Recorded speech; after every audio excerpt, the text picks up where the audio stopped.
Hello बच्चों। हमारा प्रश्न है अभिक्रियाओं में से अपौपचय अभिक्रिया पहचानिए तथा इसमें ऑक्सीकरण कर्मक और अपचयन कर्मक की पहचान कीजिए। रिएक्शन है PCl3 प्लस 3H2O। रिएक्शन करके दिया है 3HCl प्लस H3PO3। चलिए समझते हैं इस प्रश्न को। अगर बात की जाए इस प्रश्न की मुख्य अवधारणा की, तो मुख्य अवधारणा में हमें एक ही बात समझना होगा। क्या समझने होंगे?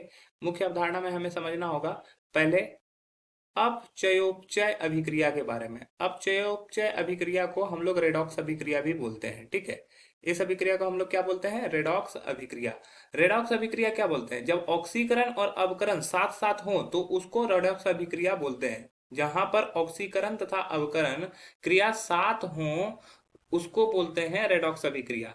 अब यहाँ पर दूसरा चीज पूछा गया है, ऑक्सीकरण कर्मक, जिसको ऑक्सीकारक भी बोलते हैं। ऑक्सीकारक क्या होता है? जिसका खुद अवकरण होता है, जिसका अवकरण होता है वो ऑक्सीकारक होता है, जिसका अवकरण होता है, ठीक है। और दूसरा होता है अपचयन कर्मक। अपचयन कर्मक को हम लोग अवकारक या अपचायक भी बोलते हैं।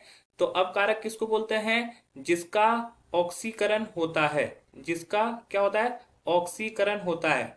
अब यहाँ पर रिएक्शन देखेंगे तो रिएक्शन कैसा है, तो चलिए रिएक्शन देखते हैं। रिएक्शन है हमारा PCl3 रिएक्शन कर रहा है 3H2O से, रिएक्शन करके बना रहा है 3HCl और यहाँ पे बन रहा है H3PO3।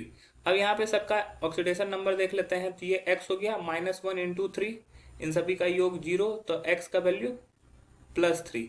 तो फास्फोरस का ऑक्सीडेशन स्टेट +1, क्लोरीन का -1, हाइड्रोजन का +1, ऑक्सीजन का -2। यहाँ पे हाइड्रोजन का +1, क्लोरीन का -1।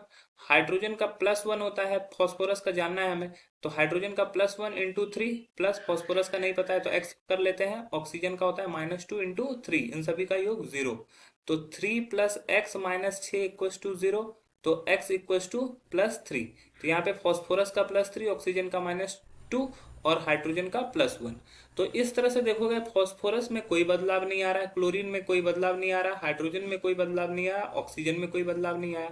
तो अगर ऑक्सीकरण संख्या में कोई बदलाव नहीं हो आया तो मतलब कि ये रेडॉक्स अभिक्रिया नहीं है। यह क्या है? रेडॉक्स अभिक्रिया नहीं है। रेडॉक्स अभिक्रिया नहीं है। अगर रेडॉक्स अभिक्रिया नहीं है तो ऑक्सीकारक और अपकारक की पहचान भी मुश्किल है। आशा है यह प्रश्न आपको समझ में आया होगा। धन्यवाद।